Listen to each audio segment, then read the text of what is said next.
स्वागत है आप सभी का हमारे खास प्रोग्राम फिट रहेगा इंडिया में और आपके साथ मैं हूँ मेघा कौशिक। क्योंकि इस शो का नाम है फिट रहेगा इंडिया और फिट रखने की कोशिश हम आप सभी को करते हैं। आपको रोज प्राणायाम योग बताते हैं जिससे आप फिट रहें, साथ ही साथ अगर आपको कोई बीमारी है तो वो बीमारी ना रहे। लेकिन आज हम जो बात करने वाले हैं वो है डाइजेस्टिव सिस्टम की, क्योंकि हमारा लाइफस्टाइल इस तरह का हो गया है कि हम कब खाते हैं कब सोते हैं कुछ हमें पता नहीं होता है। हमारा ऑफिस टाइमिंग ऐसा होता है या हम घर पर हैं तो हम बस खाते हैं पीते हैं लेकिन वॉक नहीं करते। ऐसे में डाइजेस्टिव सिस्टम पर सबसे ज्यादा इसका प्रभाव पड़ता है। तो आज हमें हमारी योगा इंस्ट्रक्टर आरू सोनी बताएंगी कि कैसे आप अपने डाइजेस्टिव सिस्टम को सही कर सकते हैं प्राणायाम योग से। आरू बहुत बहुत स्वागत है आपका। Thank you. तो सबसे पहले तो आरू आपसे ये जानना चाहेंगे कि या डाइजेस्टिव सिस्टम प्राणायाम आसन इन सब से ठीक हो सकता है? ऑब्वियसली अगर आप खा रहे हैं वर्कआउट नहीं कर रहे तो आप उस खाए हुए को पचा नहीं सकेंगे, डाइजेस्ट नहीं हो पाएगा। तो एक्सरसाइज सारी तरह की इम्पॉर्टेंट है फॉर योर डाइजेशन सिस्टम।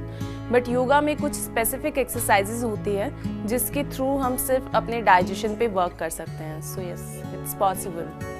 तो ये पॉसिबल तो है, लेकिन इसके लिए आपको कौन से आसन करने हैं ये भी शुरुआत करते हैं, जानते हैं आरू। तो कौन से आज हम आसन करने वाले हैं? हम आज 3 आसनों की प्रैक्टिस करेंगे। फर्स्ट इज भुजंग आसन, सेकेंड पर्वत आसन एंड थर्ड इज शलभ आसन। चलिए तो शुरुआत करते हैं भुजंग आसन के साथ। भुजंग आसन, ऐसा इसका नाम क्यों है और क्या कुछ है इस बारे में जानना इसमें हम अपनी भुजाओं का सबसे ज़्यादा यूज़ करते हैं। मीन्स अपनी आर्म्स को, आपको आर्म्स पे मैक्सिमम प्रेशर फील होता है। ये पूरा आर्म की सपोर्ट के थ्रू किया जाता है। दैट्स वाई इसको भुजंग आसन कहते हैं। तो भुजंग आसन क्यों कहते हैं ये तो हमने जान लिया, लेकिन भुजंग आसन कैसे करते हैं और आपको कितनी देर इसको करना है, क्या कुछ आपको ध्यान रखना है, ये हमें आरू बताएंगी। तो शुरुआत करते हैं। मकर आसन में लेटेंगे सबसे पहले। किसी भी एक तरफ करवट लीजिए, देन उल्टे लेटिए।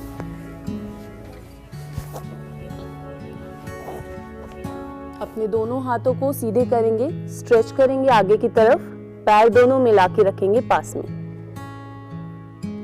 अभी अपनी हथेलियों को अंडर आर्म्स के पास में लाके रखेंगे। आपका फॉरहेड फ्लोर पे रहेगा कंप्लीटली। आपको इनहेल करते हुए चेस्ट को मैक्सिमम अप करना है, एल्बोज को स्ट्रेट नहीं करना है। जस्ट हेयर, नेक को कंप्लीट अप करेंगे और यहाँ पे होल्ड करेंगे 10 सेकेंड के लिए।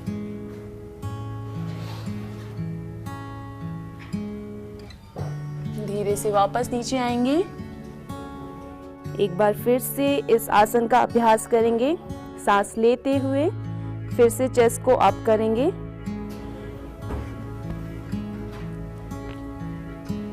अपने शोल्डर को पीछे पुश करके रखेंगे। फिर से होल्ड करेंगे 10 सेकेंड के लिए। नीचे आएंगे, रिलैक्स करेंगे मकर आसन में। अपने दोनों हाथों को फोल्ड करके फॉरहेड हाथों पे और लेग्स के बीच में गैप।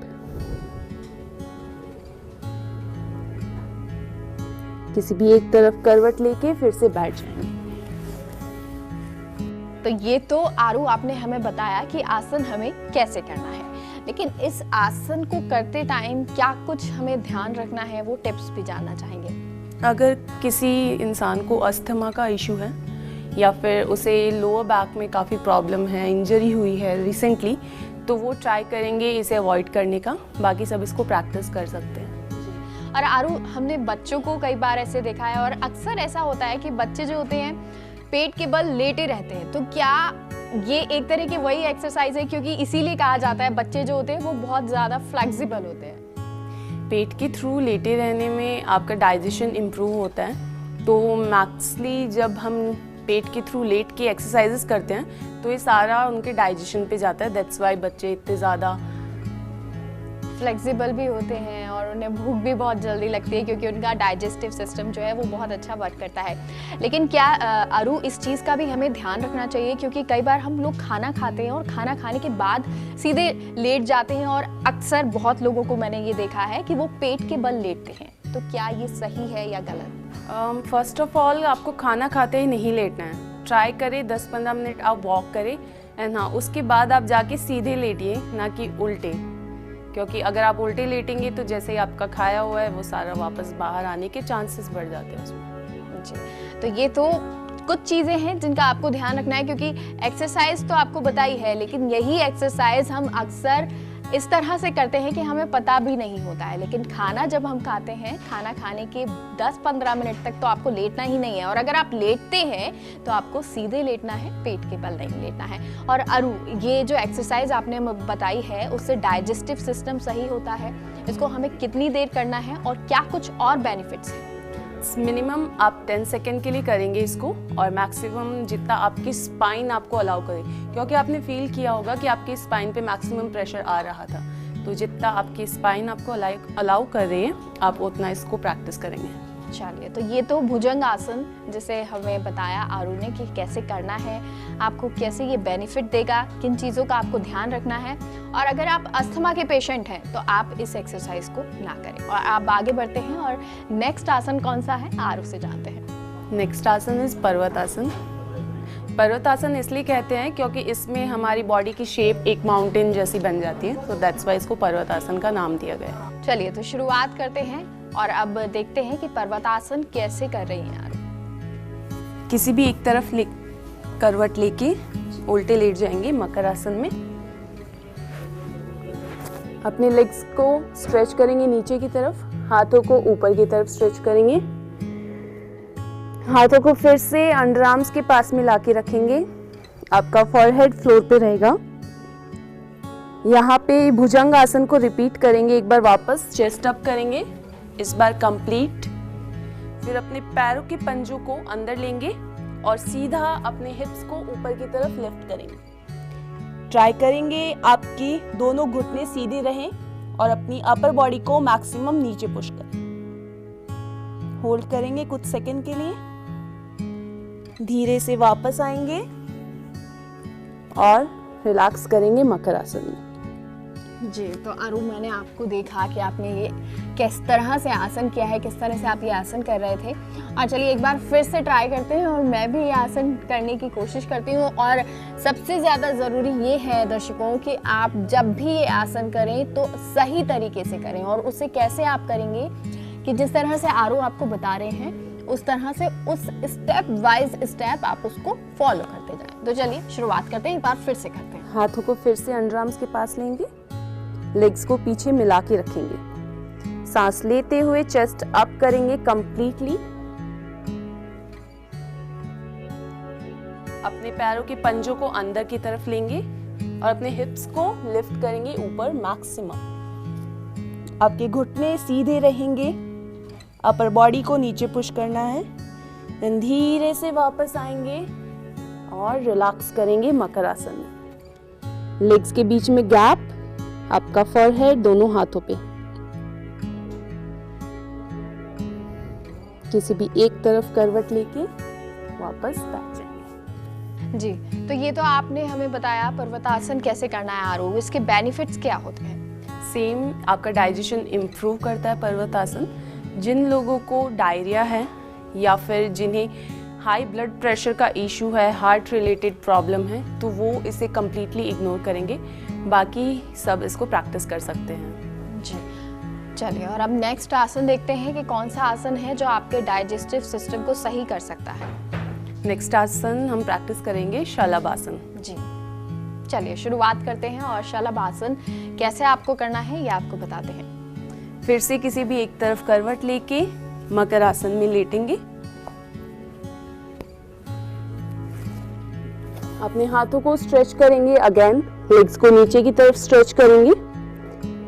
दोनों हाथों की मुट्ठी बनाएंगे, अंगूठे अंदर की साइड और फिर अपने फिंगर से लॉक करेंगे। हाथों की मुट्ठी बना के थाइस के नीचे रखना है। आपकी चिन फ्लोर पे रहेगी। एक लंबी गहरी सांस के साथ दोनों पैरों को एक साथ ऊपर लिफ्ट करेंगे। नीज आपके स्ट्रेट रहेंगे मैक्सिमम। होल्ड करेंगे यहाँ पे कुछ सेकंड के लिए एंड देन वापस रिलैक्स। रिलैक्स हमेशा मकर आसन में आके करेंगे।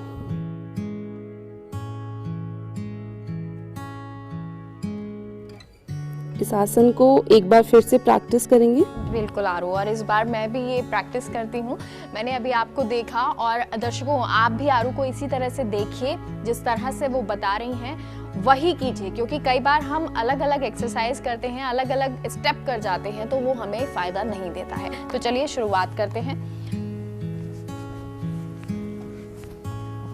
अपने हाथों को फिर से स्ट्रेच करेंगे, लेग्स को मिला के रखेंगे पास में, मुट्ठी बनाएंगे हाथों की और थाइस के नीचे रखेंगे। आपकी चिन फ्लोर पे रहेगी। एक लंबी सांस लेते हुए दोनों लेग्स को एक साथ लिफ्ट करेंगे, इनहेल एंड अप। होल्ड करेंगे कुछ सेकंड के लिए, धीरे से नीचे आएंगे और मकर आसन में रिलैक्स करेंगे। लेग्स के बीच में गैप, आपका फोरहेड आपके दोनों हाथों पर। किसी भी एक तरफ करवट लेके वापस बैठ जाएंगे।